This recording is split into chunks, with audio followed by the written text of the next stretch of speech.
Tuhan, terima kasih Tuhan buat kasih-Mu yang begitu hebat Tuhan dalam kehidupan kami Tuhan.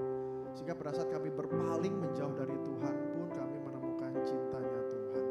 Tuhan, kami sungguh sadar Tuhan bahwa kami tidak sanggup mencintai Engkau seperti Engkau mencintai kami Tuhan. Dan karena itu kami bersyukur kemanapun kami berpaling, kemanapun kami mencari idol yang lain yang menyenangkan hati kami bisa menemukan Tuhan dengan cara-Mu yang ajaib, dengan cara-Mu yang misterius Tuhan.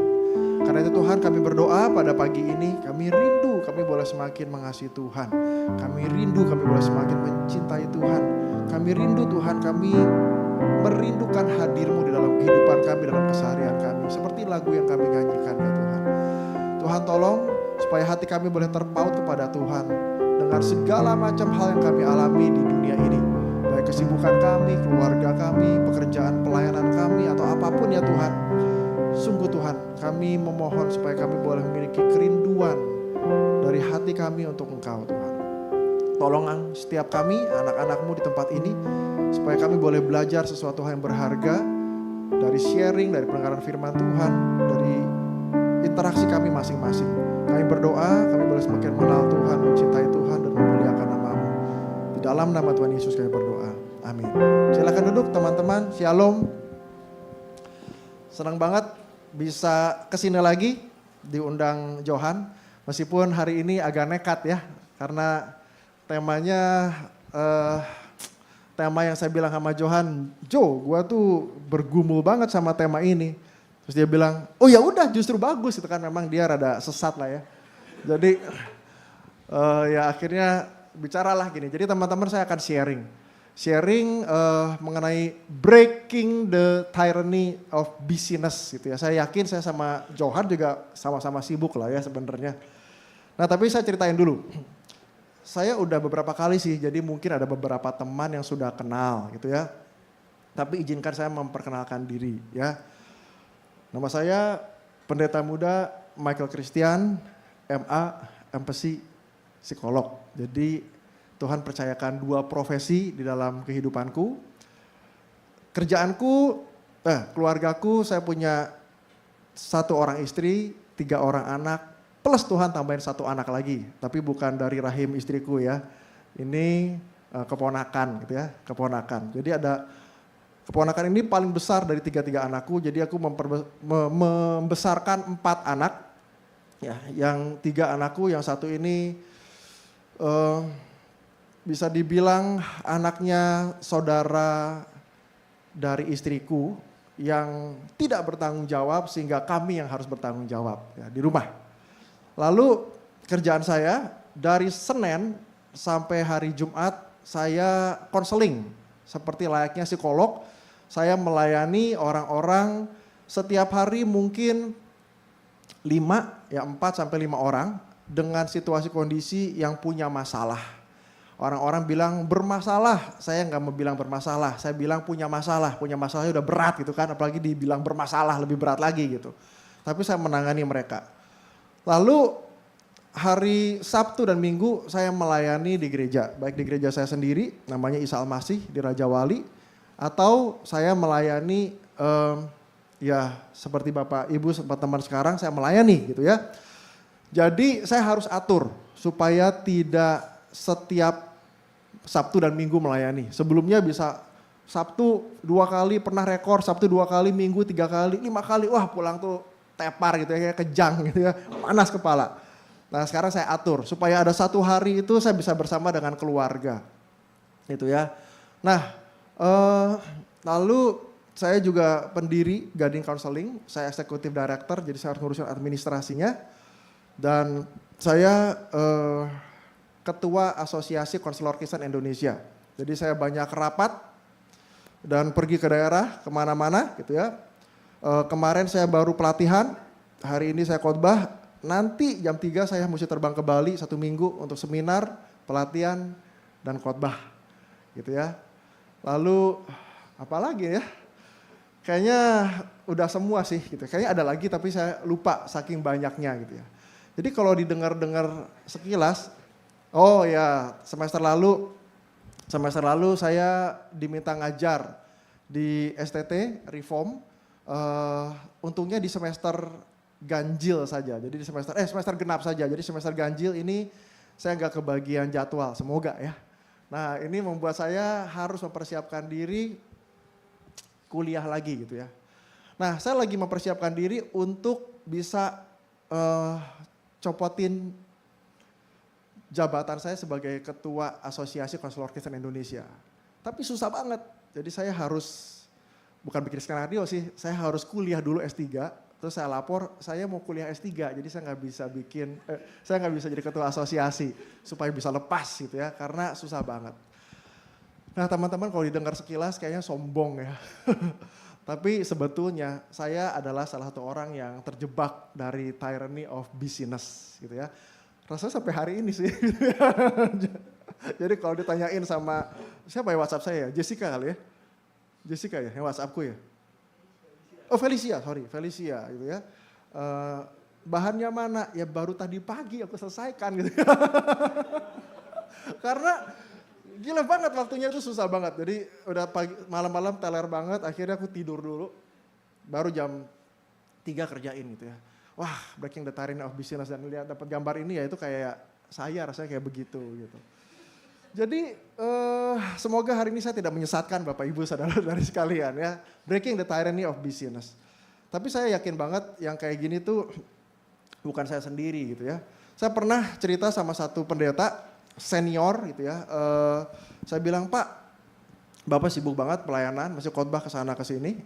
Terus Bapak juga ngajar di STT, 7 mata kuliah gitu ya. Terus masih ngurusin ya dia pembina AKKI, masih ngurusin ini dan itu gitu ya. Terus masih bolak-balik gitu ya ke Amerika, ke sini gitu. Itu gimana sih Pak, aku kok stres ya buat kerjaan ini stres. Terus dia bilang, loh ya saya kalau nggak ada kerjaan ya saya stres. Jadi ya memang saya harus kerjain. Dalam hati saya tarik nafas, oh ini agak lain kayaknya nih. Salah nanya kayaknya gitu ya. Kayaknya nggak bisa nih gitu ya. Ya sudahlah, ya akhirnya saya berusaha mengikuti beliau tapi nggak semudah itu ya. Tapi teman-teman saya menjumpai juga banyak orang-orang yang sebenarnya dia itu busy banget gitu ya. Dan mungkin masuk ke tyranny gitu ya. Kalau saya cari di Google gitu ya, who is the busiest person in the world? Nah nama-nama ini keluar nih muka-muka ini. Ya teman-teman pasti tahu lah ya. Ya ada Bill Gates, gitu ya, ada Elon Musk, ada Donald Trump gitu ya. Ada Jeff Bezos, ada Kamala Harris, itu orang-orang yang sibuk gitu ya. Dan dia, dia tyranny dan juga dia sibuknya itu dia juga terjebak begitu. Dan banyak sekali orang-orang gitu ya. Bahkan di Indonesia juga ada gitu ya. Ini kerja gitu terus kan. Dan aku yakin dia stres juga gitu ya. Wah, makin lama makin botak gitu kan, bisa parah gitu. Sama saya juga begitu. Ini juga saya yakin sibuk banget ya orang. Enggak mungkin, enggak. Saya baru duduk ngobrol sambil nyanyi-nyanyi udah tahu dia di sini pelayanan gitu. Saya tahu dari orang harusnya hari ini dia ke Medan. Terus dia bilang, enggak gue ngajak ke Medan. Oh ajaib. Terus dia ngomong, gue ST Reform, retret. Ya sama aja gitu kan. Terus kayak gitu masih ngurusin gereja orang gitu kan. Saya pikir sama lah gitu. Cuman bedanya saya kesel, saya main drum. Dia kesel, dia nonjokin sansakan gitu ya. Jadi saya tahu dia juga pasti sibuk ya. Saya teman baik sama dia dari 2003 dan saya appreciate banget dia. Buat saya dia seorang protektor. Dulu saya kalau dibully di kantor kampus dia yang apa lu gitu ya. Dia nongol gitu ya. Wah bagus lah. Jadi kalian mendapatkan orang yang sibuk luar dalam gitu ya. Dan mungkin parents. Ya. Kalau dilihat parents tuh paling sibuk. Jadi di sini yang kalau di sini jadi parents, mungkin baru Christopher Dave atau ada lagi banyak. Ya oke, itu banyak yang sibuk begitu ya. Dan mungkin teman-teman sendiri gitu ya. Jadi sebenarnya banyak orang yang sibuk ya. Bahkan saya punya teman konselor, dia jadi guru di satu sekolah, begitu pulang dia terima konseling, terima klien sampai jam 9 malam sampai jam 10 malam. Ya, saya ketemu juga seorang perempuan profesional muda gitu ya, keren banget. Terus dia kerja keras, kerja terus sampai jam 8 malam, 9 malam. Saya bilang gile, istrimu, suamimu, anak-anakmu gitu ya. Wah suami udah berat Pak gitu ya, anak-anak ya udahlah bisa ngatur sendiri.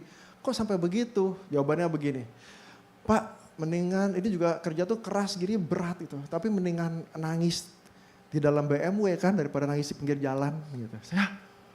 Dia ngerti banget kerja keras tapi dia bilang mendingan gue nangis di dalam BMW daripada nangis di pinggir jalan. Jadi aku rasa bukan aku doang sih yang sibuk gitu ya. Bukan Johan doang yang sibuk tapi sebenarnya banyak orang yang sibuk. Cuman gak mau ngakuin aja gitu ya. Healing tapi sebenarnya sibuk gitu kan. Jadi kalau boleh teman-teman ayo saya pengen tahu meskipun waktu saya cuma setengah jam sih. Tapi saya tadi nego sama Feli gitu ya kalau boleh lebih. Teman-teman udah pintar keluarin handphone semua dah. Ya, coba dicek. Semoga bisa keluar juga.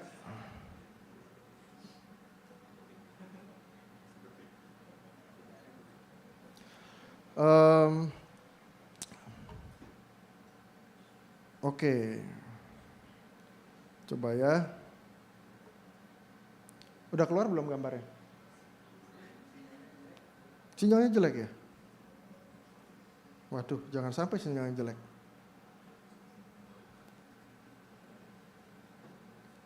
Oke. Udah ada tulisan? Oke. Seberapa sibuk kamu menilai dirimu dalam 2 minggu terakhir? Ya, lenggang. Oh ya, ada lenggang nih. Enak juga. 3.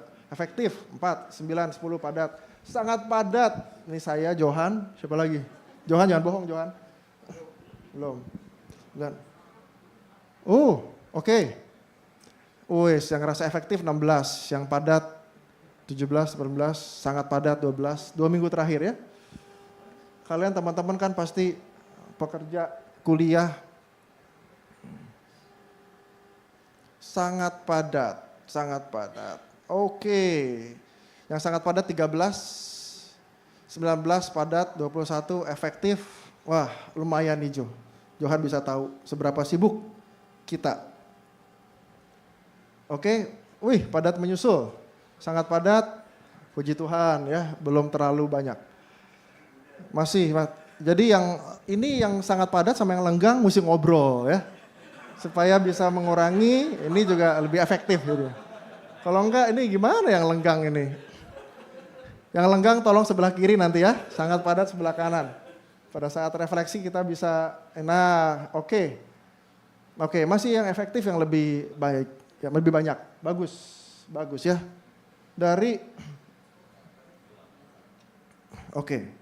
Nah, yang kedua, sebutkan hal-hal yang terus-menerus membuat kamu sibuk. Apa itu?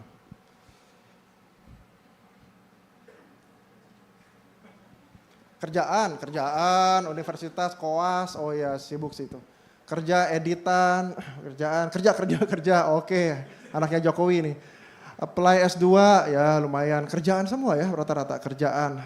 Revisi lumayan lah ya. Revisi kerjaan, revisi skripsi, revisi relasi panjang banget itu pasti. Sibuk sekali. Kerja. Ini bisa dilihat ke bawah lagi nggak ya? Oh, deadline kerjaan.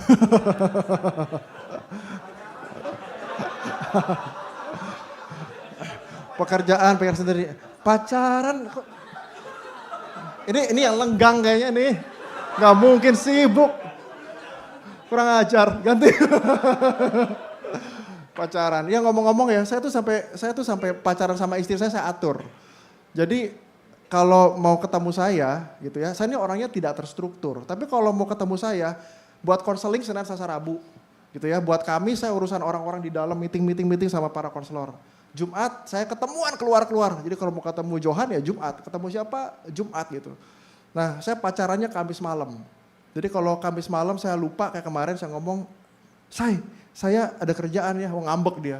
Kamu gimana, ini kan waktu quality time kita. Oh iya, sorry. Itu saya sudah mengalami gitu ya. Jadi kayak aduh Tuhan sibuk banget itu.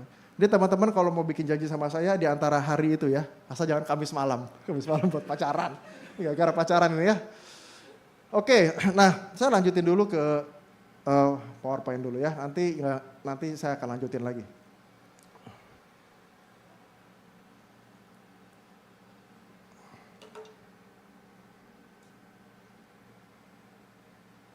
Nah ya. Saya mulai dari suatu firman Tuhan. Ya, dari Mazmur 46 ayat 10 gitu ya. Be still and know that I am God. Ya, I will be exalted among the nations. I will be exalted in the earth gitu ya.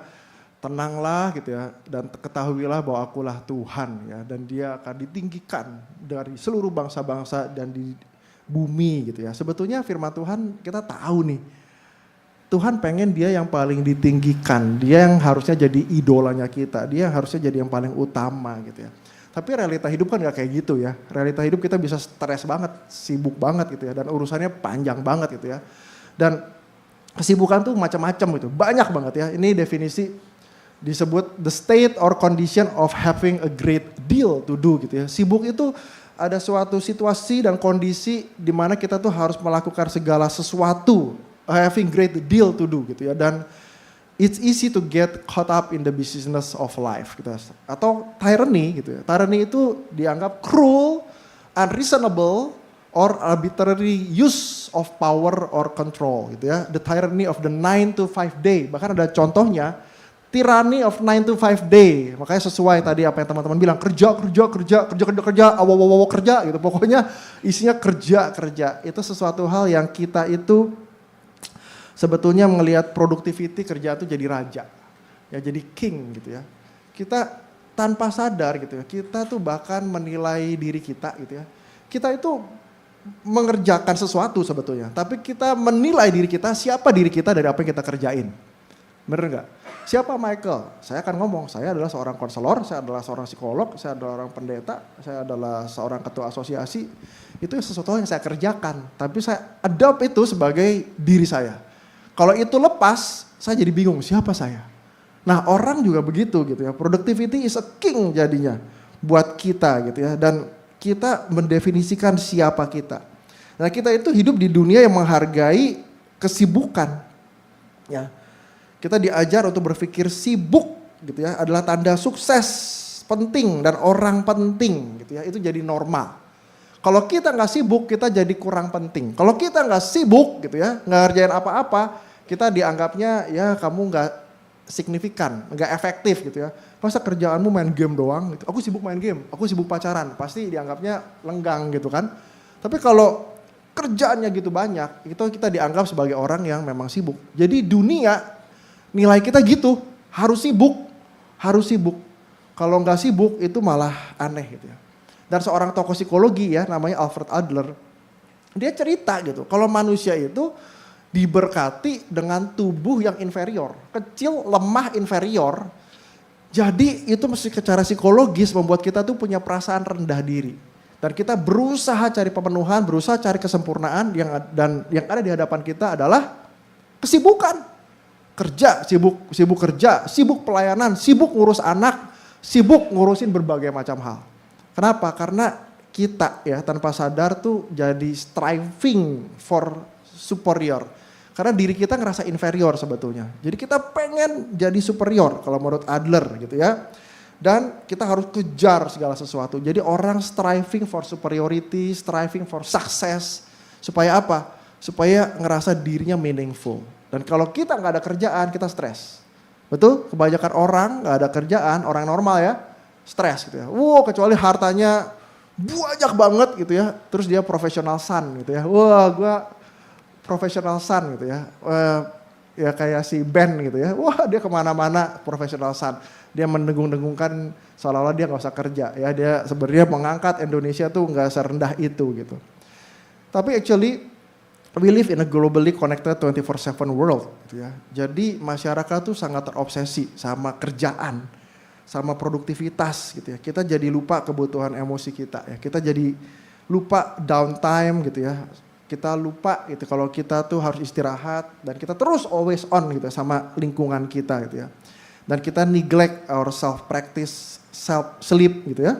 Exercise, healthy eating dan mindfulness itu kita bisa lupa. Ya, jadi saya pasang nih ya kalau tidur di sini jam 11 sampai jam 7 alarm gitu ya, sleepnya gitu. Seringkali saya bangun jam 2, jam 3, jam 4 gitu ya. Dan saya cuma bisa kerja di situ pada saat semua tenang. Saya pengen ketiga anak saya tidur dan keponakan saya tidur, istri saya tidur, saya bangun, saya baru kerja. Baru enak. Terus udah gitu saya melakukan macam-macam tuh. Wah, saya berjalan sendiri, muter-muter gitu ya, sambil mikir. Saya ke toilet gitu ya, buang air, terus saya keluar, saya minum, udah gitu balik lagi. Pokoknya muter begitu. Sampai akhirnya saya menyadari perilaku saya membuat saya itu jadi kayak tubuh saya jadi tahu kalau saya itu cemas. Dan akhirnya mulai muncul GERD, rasa nggak enak gitu ya, asam lambung naik, perasaannya nggak enak. Duh, kenapa begitu ya gitu. Kenapa? Karena mikirin ini dan itu banyak sekaligus. Nah itu tuh saya ngerasa bahwa wah ini bagian dari tyranny gitu ya. Bagian dari saya nggak bisa lepas dari kesibukan saya. Kok bisa gitu ya gitu ya. Aduh kok bisa begitu gitu. Dan itu nggak enak banget jujur aja. Gitu ya. Sampai akhirnya harus mikirin gimana caranya. Banyak efek-efek gitu ya yang terjadi gitu ya. Waktu kita sibuk, nggak ngerti istirahat, nggak ngerti waktu, mesti cooling down, mesti tenang gitu ya. Kayak handphone yang panas terus. Either bisa meleduk gitu kan. Atau konslet atau gak bisa dipakai lagi gitu. Nah dan di dalam business gitu kita itu bisa jadi stres banget. Anxiety-nya tinggi banget gitu ya. Overwhelm gitu ya. Dan burnout termasuk jauh dari Tuhan.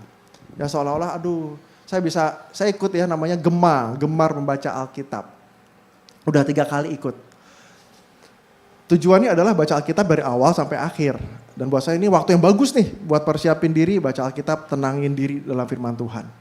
Tapi dalam hati bisa ngomong, waktu gue di STT Reform, gue udah baca Alkitab dari ujung ke ujung 7 kali. Gue udah 7 kali baca Alkitab, udahlah santai aja gitu ya. Akhirnya nggak pernah lanjut sampai akhirnya selesai periode 1, periode 2 saya ikut lagi. Ayo hamba Tuhan ikut ya, oke siap ikut. Ternyata nggak selesai gitu ya. Kenapa? Alasannya banyak gitu, untuk jauh dari Tuhan, untuk gak berdiam diri, atau sekedar selesaiin Alkitab gitu ya. Jadi sedih banget itu, kok rasanya begitu gitu ya. Jadi ada berbagai macam efek teman-teman, kalau kita tuh sibuk. Nah saya gak tahu teman-teman ngerasainnya apa, tapi coba balik ke Mentimeter lagi. Saya pengen teman-teman share sih, apa efek dari kesibukannya teman-teman. Dari yang khususnya tadi yang sangat padat, dan juga padat gitu ya. Apa sih efek dari kesibukanmu? Gitu ya. Silakan tuliskan dengan jujur. Lelah secara fisik, yes sama nih. Capek, jelas. Susah ketemu teman, bener. Social life-nya jadi drop banget gitu ya. Kurang tidur, yes. Capek, gak balas chat orang. Nah betul, saya balas chat orang bisa 2 hari gitu ya. Di handphone saya slow respon gitu, tulisannya gitu terus gitu ya.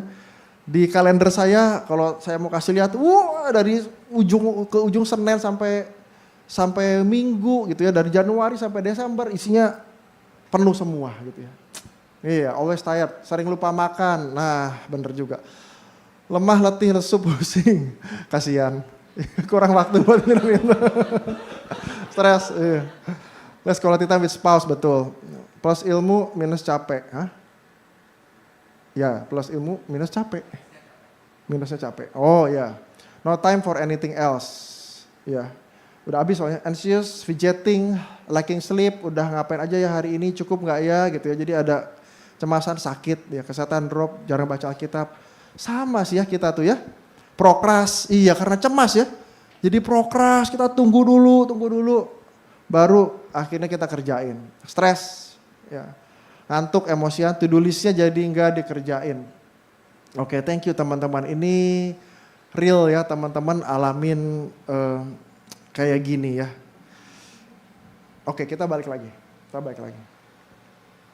Nah, jadi ini sesuatu hal yang memang terjadi gitu ya. Bahkan ini juga terjadi sama pelayan Tuhan teman-teman. Jadi saya juga takut gitu ya ngelihat kayak gini gitu ya. Ini salah satu pelayan Tuhan yang saya yakin saya udah berapa kali pernah bicara di sini gitu ya. Tapi memang sangat berkesan gitu. Pribadi yang doanya itu Tuhan biar hati saya hancur oleh hal-hal yang membuat hati Tuhan hancur. Lalu dia membuka pelayanan begitu luar biasa gitu ya. Samaritan Purse, The World Vision yang sampai hari ini masih ada.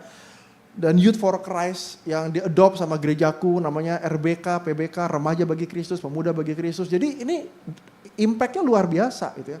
Tapi di sisi lain teman-teman, ya di sisi lain dia itu meninggalkan keluarganya. Dia gak punya quality time sama istrinya, sama anaknya. Dia pelayanan, dia cuma bilang, Tuhan saya urusin keluarganya Tuhan, saya sibukin diri sama kerjaan-kerjaan pelayanannya Tuhan, Tuhan yang urusin keluarga saya.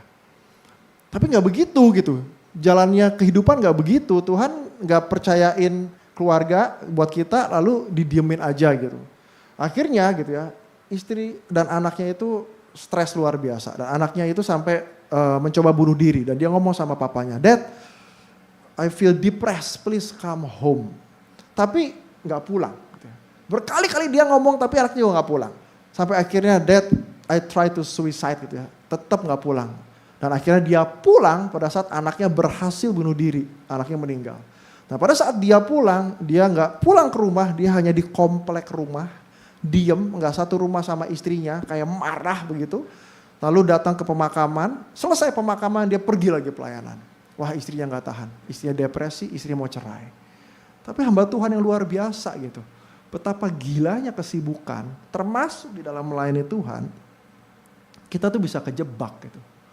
Betul-betul we are trapped gitu ya, we are trapped in the tyranny of busyness gitu. Dan itu benar-benar ngeri gitu ya. Kenapa ya gitu ya? Kenapa ya? Saya cari gitu ya di Alkitab gitu ya. Saya ngelihat kayak ini Kejadian 3 ayat 17 ya. Firman-Nya kepada manusia, karena engkau mendengar perkataan istrimu dan memakan dari buah pohon yang telah kuperintahkan kepadamu, jangan makan daripadanya, maka terkutuklah tanah karena engkau. Dengan bersusah payah engkau akan mencari rezekimu dari tanah seumur hidupmu, dari mulut Tuhan ngomong begitu gitu ya. Semak duri dan rumput duri dihasilkan, tumbuh-tumbuh di padang jadi makananmu. Lalu dengan berpeluh engkau akan mencari makananmu sampai engkau kembali lagi menjadi tanah. Karena dari situlah engkau diambil sebab engkau debu dan engkau akan kembali menjadi debu. Jadi saya mikir gitu, jangan-jangan Tuhan yang creating the tyranny of busyness gitu ya. Jangan-jangan Tuhan. Karena Tuhan yang ngomong gitu ya. Tapi tentu saja tidak lah ya. Tuhan yang penuh kasih itu gak begitu gitu ya. Kenapa? Karena kita jatuh di dalam dosa. Nah begitu kita jatuh di dalam dosa, kayak yang Adler bilang gitu ya, kita tuh punya gambar diri rusak, penerimaan diri kita sendiri rusak. Kita nggak bersyukur, kita nggak happy dengan diri kita. Ya keinginan kita, motivasi kita, dorongan kita, harapan kita itu juga problem. Kepercayaan kita sama orang lain juga problem gitu ya. Cinta juga problem gitu ya. Menghargai orang lain problem, termasuk kerja dan aktivitas. Kita ngisi sesuatu hal yang kita tuh kurang gitu ya. Nah itu jadi sesuatu hal yang memang sangat berpengaruh gitu ya. Dan juga ada kemungkinan kita itu punya needs yang gak keisi teman-teman ya. William Glasser bilang orang tuh punya 5 kebutuhan dasar ya, love and belongingness, power, fun, survival, freedom gitu ya. Orang yang survival dia akan cari kerja banyak banget. Dia akan sibukin diri supaya dia bisa survive, bisa hidup. Ya tadi saya kesini naik naik Grab gitu ya. Dia bilang, Pak, saya tanya, Pak, Bapak kerja dari jam berapa? Oh suka-suka saya Pak, dari pagi sampai malam supaya saya hidup, miara istri saya, anak saya, ini mobil, saya kerja Pak. Nggak berhenti tuh Pak, nggak berhenti gitu. Ngisi berapa hari sekali, sehari sekali pasti ngisi Pak. Saya bawa mobil ini kemana-mana, entar dari sini, dari Gading ke Puri, entar dari Puri saya lepasin ke Merak kerjain. Buat apa? Buat survival. Si supir Grab tadi cerita, wah ada orang yang kerja keras buat freedom, financial freedom. Oh dia kerja keras dulu supaya tadi bisa nangis di BMW gitu. Kayaknya kalau nangis di BMW enak gitu. Tapi ya udah freedom buat dia mungkin. Ya ada yang buat fun. Ya gue pengen bisa traveling kemana-mana fun. Atau buat power, dia tahu bahwa dia punya power. Ya, di rumah nggak senang, nggak happy sama istrinya atau nggak happy sama suaminya, dia keluar. Berapa banyak perempuan sekarang yang seeking for power. Buat apa? Di rumah unhappy, ditekan sama istri, sama suami, sama keluarga, dia keluar, dia tunjukin bahwa dia punya power dan dia kerja keras dan dia berhasil. Gitu ya. Ataupun love and belongingness gitu ya, something yang dia ngerasa kosong daripada ngerasa sakit hati gitu ya, nggak punya pasangan, nggak punya anak, sendirian, terus ngapain? Kerja. Dan biasanya makin jago kerjanya karena fokus banget, nggak ada ngurusin apa-apa dan makin galak. Galak dia nggak merit, alasannya gitu orang-orang bilang kan. Padahal sebenarnya iya dia mencari love and belongingness gitu di situ. Atau memang ada sesuatu hal yang dari dulu kita bawa. Berbagai macam penyebab kenapa kita tuh sibuk banget. Ya, saya jujur aja, saya pikirin ya, kenapa saya tuh kerja keras. Saya tuh dari kecil ya, selalu dibilangin malas. Kamu malas, malas, malas belajar. Kamu tuh pintar tapi malas gitu ya. Jadi saya tuh pokoknya 2 SMP, 2 SMA hampir gak naik gitu kan. Mesti lulus berapa sih? 6, ya udahlah 6 aja gitu ya. Kuliah S1 mesti berapa? 2,5, ya gua 2,6, 2,7 lah. Bener 2,6, 2,7 gitu ya. Sampai akhirnya di ST Reform, gak bisa begitu gitu kan. Kayaknya wah, ya di ST Reform baru bertobat gitu ya. Setelah dari ST Reform, gila gue kerja keras di ST Reform ya kan. Makan tuh 6 kali teman-teman. Makan pagi kita makan, terus ke Empok makan. Kerja lagi, makan siang kita makan, ke KFC jam 3 makan lagi. Makan malam kita makan ya nasi sama pare. Malam-malam cari sate sama soto Madura, 6 kali kita makan. Begitu kita begadang supaya supaya malam melek kita makan kopi plus vitamin C. Mata udah begini semua. Ya. Johan itu kalau bangun itu ya, kering, lompat langsung pakai lari. Gak pakai mandi sama sikat gigi udah. Nah, itu demi apa gitu ya. Demi something yang kita striving gitu kan. Sama teman-teman, saya coba di S2, saya mikir S2 yang psikologi. Aduh kalau saya kerja keras kayak S2 di ST Reform hasilnya kayak gimana ya. IP saya 3,9. Kaget saya, seumur hidup dibilangin saya males. Seumur hidup dibilangin, enggak seumur hidup. Sampai umur 28.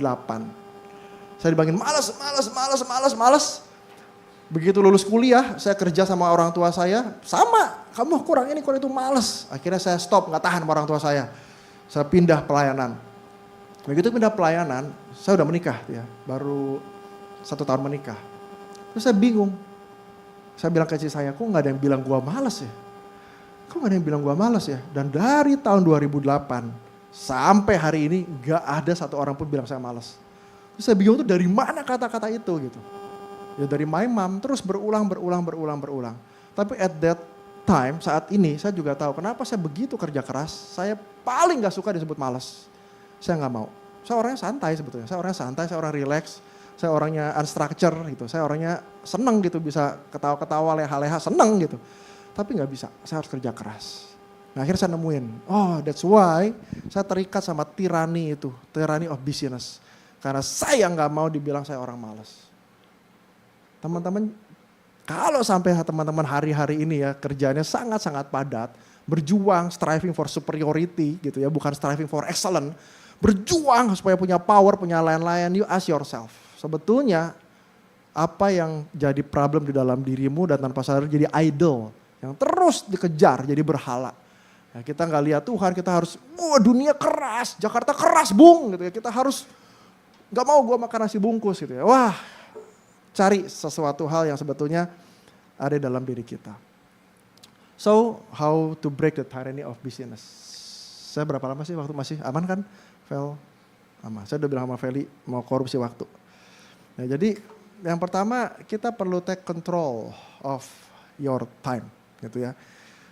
Saya baca di Efesus 5 ayat 15-17 ya. So then be careful how you live. Do not be unwise, but wise. Making the best use of your time because the times are evil. Therefore do not be foolish but understand what the Lord's will is. Ya di sini saya belajar. Saya tuh selalu mikir gini teman-teman. Saya bertanggung jawab sama pikiran saya sendiri, perasaan saya sendiri dan perbuatan saya. That is my responsibility, bukan orang lain. Saya mengulang-ulang. Jadi kalau ada orang gak suka sama saya, terus saya jadi marah, jadi kecewa, itu bukan responsibility dia untuk membuat perasaan hatiku enak, nyaman, dan baik. Tapi my responsibility, my own feeling, my own thought. Jadi saya harus mendisiplinkan hati saya dan pikiran saya taking responsibility. Termasuk dalam perbuatan saya. Jadi kalau saya salah, kasih tahu sama bos saya, lu salah gini. Saya bilang, iya. Saya tahu alasannya apa. Kenapa saya ngelakuin ini? Karena saya begini. Saya tahu konsekuensinya apa. Saya tahu apa ternyata salah. Ya sudah. Tapi saya tahu reasonnya apa kenapa saya salah. Saya enggak, iya kenapa ya? Enggak tahu. Saya enggak pernah gitu. Saya berusaha untuk seperti itu. Tapi saya tahu, take responsibility of your own thought, feeling, and behavior. Itu penting. Tapi ada satu lagi, kita mesti take responsibility of our time. Teman-teman, hidup kita Ya, nyawa kita itu dinilai dari waktu. Yang kita punya itu waktu. Jadi kalau saya kasih hari ini waktu untuk berbicara di sini, I give you my life. Saya ketemu Johan secara khusus, berdua ngomong secara intimate, I give me my life, and dia juga kasih hidupnya. Kita tuh punya waktu. Tapi kita tuh bisa bodoh, gak bijaksana. Kita bisa buang-buang waktu, kita bisa gak peduli. Makanya banyak orang tua stres ngeliat anaknya main game. Sebetulnya anak main game itu oke, karena semua anak perlu bermain.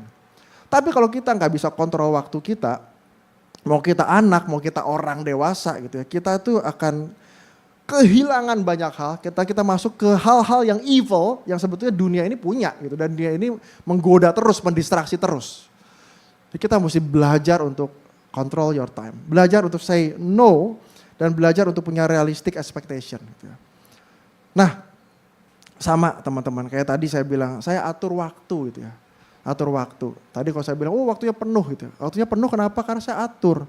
Saya akhirnya gak bisa terima klien Senin sampai Jumat. Kenapa? Karena saya gak akan punya waktu buat yang lain. Saya Kamis harus pulang lebih cepat supaya saya bisa date my wife. Saya Kamis siang, saya harus kosongin klien supaya saya bisa ketemu sama konselor-konselor yang juga mereka gelisah, frustasi. What's your problem? Dan saya gak tanya kerjaan kamu gimana? How's your life? Jadi itu perlu energi dan kadang-kadang saya mau quit. Wah, saya tenangin lagi, oke, jangan baper, take responsibility of your feelings gitu kan. Putar-putar gitu ya. Tapi stres gitu ya. Udah gitu Jumat. Kenapa? Karena banyak orang ngomong, gila lu sibuk banget tuh gak ada waktu sama gue, gak care lu sama gue gini. Akhirnya saya pakailah hari Jumat. Untuk apa? Untuk keluar ketemu teman-teman. Bahasa kayaknya networking ya. Padahal saya ketemu teman-teman. Kasihan nih si Johan udah lama gak ketemuan gitu kan. Kasihan nih si Kak ini, kasihan nih pendeta ini. Saya akan pakai Jumat. Kenapa? Saya harus kontrol waktu.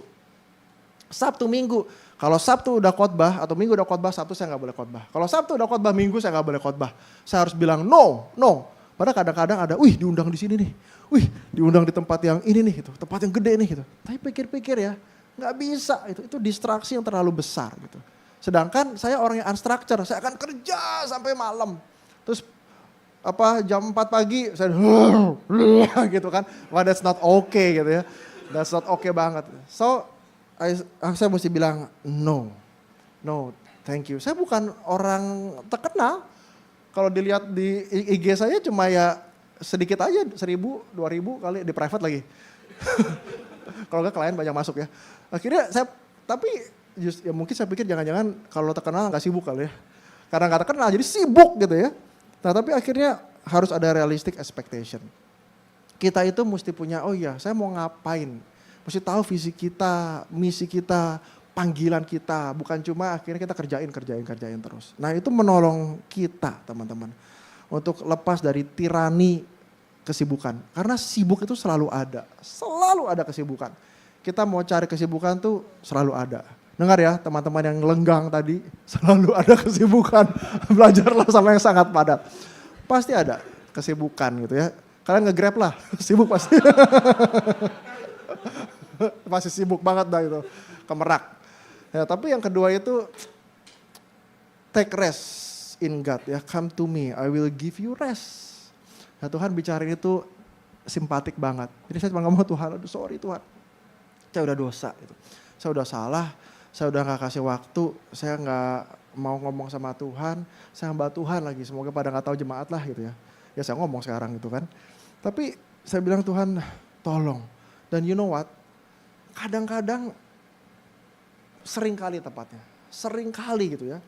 Itu Tuhan tuh kasih kekuatan, kasih jawaban. Kayak ini ya persiapannya saya bilang aduh Tuhan ngomongin tyranny of business itu aduh apa sih berat banget nih karena gue juga begitu gitu kan. Segitu dalam hati tuh kayak diem berdoa. Nah aneh ya kadang saya cuma diem terus Tuhan Yesus tolong aku Tuhan gak ngerti gini berdoa aja. Itu berdoa aku tenang gitu ya. Begitu tenang pikiran tuh mulai muncul.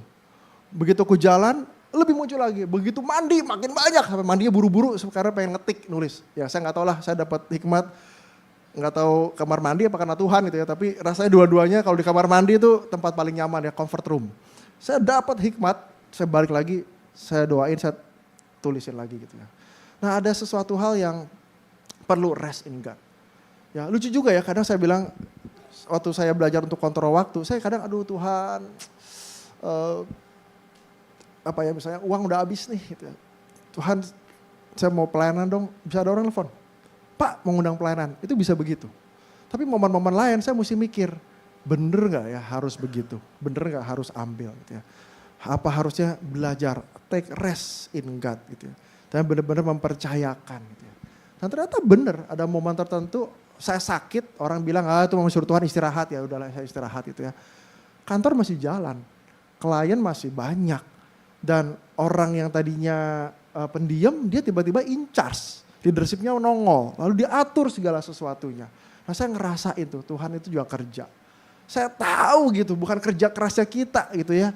Yang ada hasilnya, tapi pada saat justru kita rest in God, Tuhan memberikan berkatnya, memberikan blessingnya. Nah saya belajar untuk hari-hari ini bisa make room for rest dalam schedule. Ya harusnya saya tambahin lagi gitu, ini hari untuk Tuhan khusus selain hari Minggu dan selain hari pelayanan, tapi benar-benar punya quality time sama Tuhan secara khusus gitu ya. Nah itu harus ditambahin gitu ya. Dan practice self care, termasuk ya doa saat teduh gitu ya. Dulu ya teman-teman, saya pernah ditanya sama waktu kita persekutuan dosen mahasiswa gitu ya. Saya ditanya, kamu kalau lagi males buat berdoa, apa yang kamu lakukan? Saya ingat ya, saya ambil gitar loh,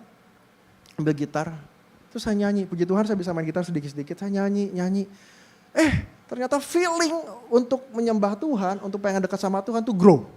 Padahal tadinya sama sekali gak kepengen untuk baca Alkitab. Nah itu muncul. Dan pada saat akhirnya aku taruh gitarku lalu berdoa gitu ya. Nah ngerasa tuh bahwa Tuhan tuh ada, Tuhan tuh hadir dan aku tuh dipuaskan gitu ya.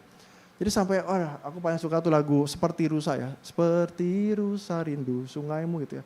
Itu kayak aku bilangnya kalau aku mati gitu ya. Itu lagu itu putar. Kenapa? Karena teman-teman tahu kalau rusa merindukan air, dia nggak akan minum di pinggir doang. Gitu. Dia akan ke tengah-tengah cari the best water. Meskipun ada buaya, ada macam-macam, dia akan ke situ. Dia minum air. Itu kalau rusa minum air tuh begitu. Jadi ngebayangin kalau kita tuh merindukan Tuhan sampai seperti itu gitu ya.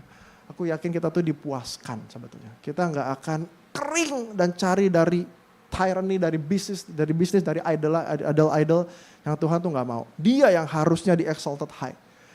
Fungsi kita tuh ada untuk itu gitu ya, untuk memuliakan Tuhan. Nah jadi satu lagi teman-teman, what do you think gitu ya, balik ke Mentimeter gitu ya. Actually what can we do to help each other? Menurut teman-teman apa sih yang bisa kita lakukan buat diri kita, buat teman-teman yang tadi juga sangat padat. Menurut teman-teman apa yang bisa kita lakukan secara komunitas buat setiap kita pribadi yang ngalamin kayak gitu.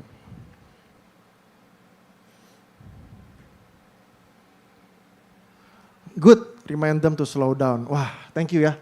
Aku belajar. Aku senang bisa dengar dari teman-teman. Thank you, remind them to slow down. Ajak nongkrong, nice. Chat, tanya kabar teman, that's great. Kita kadang-kadang butuh ya.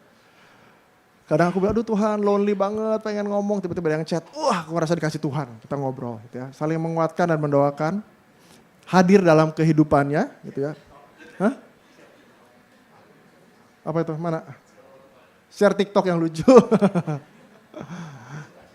Oke, orangnya suka share ya, TikTok yang lucu.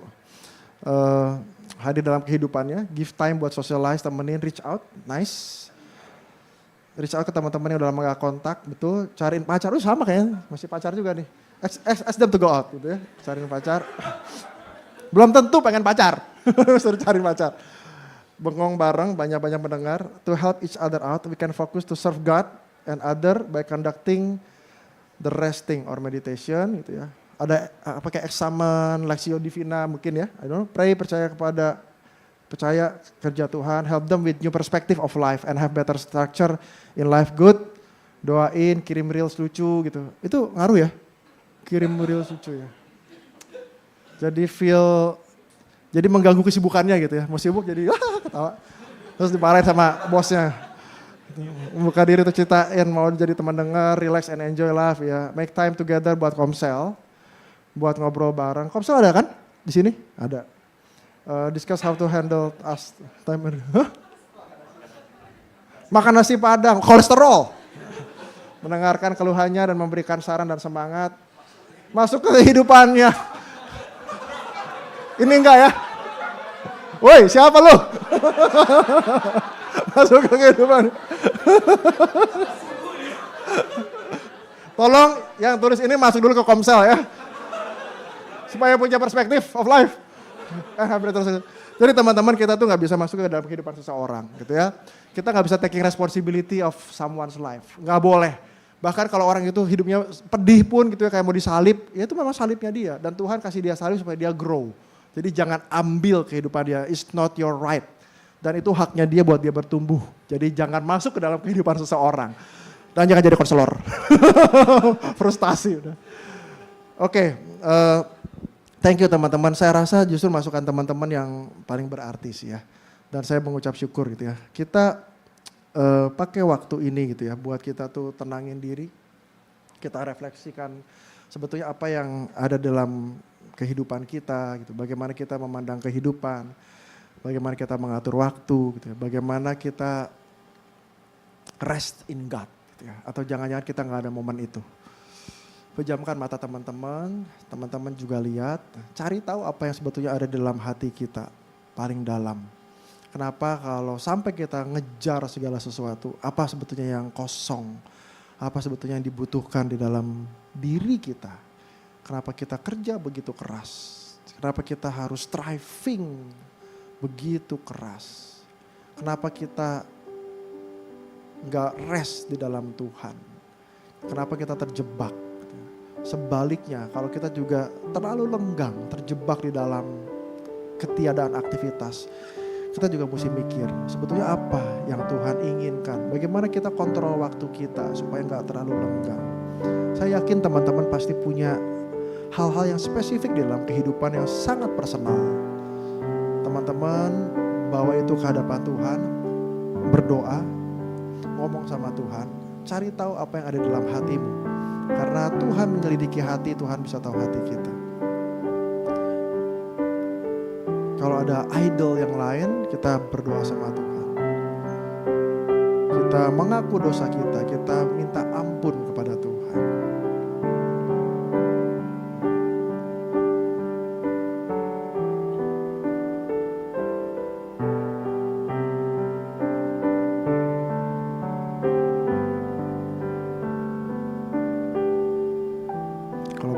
Saya undang singer maju ke depan.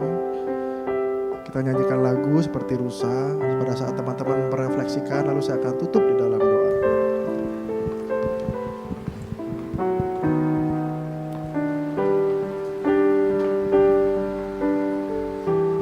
Ya, kita mengatakan Tuhanlah hasrat kita, hidup kita. Seperti Rusa.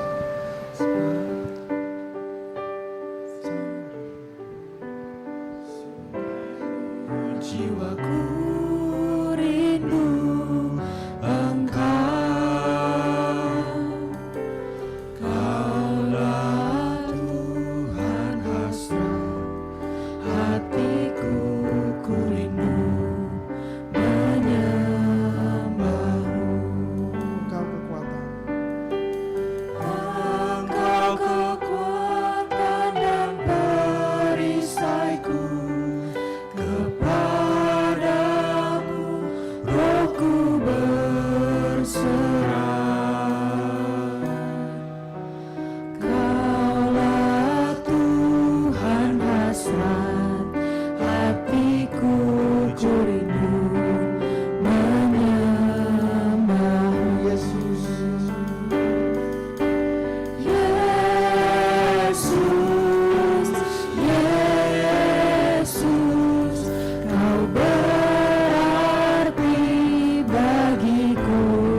kami Tuhan. Kau boleh menjadi segalanya bagi kami. Kaulah hasrat hidup kami, hasrat hati kami. Kami rindu menyembah-Mu dengan segenap kekuatan kami, segenap akal budi kami, segenap jiwa kami Tuhan.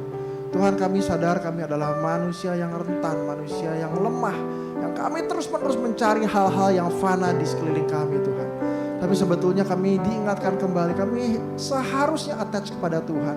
Kami mencari Tuhan dengan segala macam resikonya Tuhan. Seperti rusa yang merindukan air, mencari kualitas air terbaik. Meskipun harus melawan buaya, melawan bahaya, Tuhan kami rindu kami boleh mencari Engkau dalam kehidupan kami. Lebih daripada kesibukan-kesibukan kami dan aktivitas-aktivitas kami. Tuhan, kami bersyukur Tuhan berikan kami aktivitas, tapi semuanya itu daripada Tuhan. Biar kami selalu mengingat Tuhan dan bersyukur dalam setiap hal yang Tuhan berikan dalam kehidupan kami. Sehingga kami tidak pernah lupa bahwa segala sesuatu yang kami miliki semuanya daripada Tuhan. Dan justru hanya kepadamu Tuhan kami attach jiwa kami, roh kami Tuhan. Tuhan, tolong Tuhan supaya kami di masa muda kami terus-menerus mencari Tuhan. Mengandalkan Tuhan di dalam pekerjaan kami, di dalam kegiatan kami, di dalam keluarga kami, di dalam relasi kami dengan pasangan kami, dengan anak-anak kami. Tuhan, biarlah Engkau jadi segalanya, Engkau jadi pusat, jadi center di dalam setiap hal. Sehingga kami selalu melakukan apa yang Tuhan rindukan, Tuhan kehendaki. Tuhan, ini setiap kami percaya Engkau terus-menerus berbicara dalam hati kami. Kami memiliki Roh Kudus yang terus-menerus berbicara dengan lembut. Karena itu Tuhan, kami memohon supaya iman kami boleh terus bertumbuh di dalam Tuhan. Kami boleh pakai hari-hari kami memuliakan nama-Mu. Terima kasih Tuhan, kami mengucap syukur. Dalam nama Tuhan Yesus kami berdoa. Amin.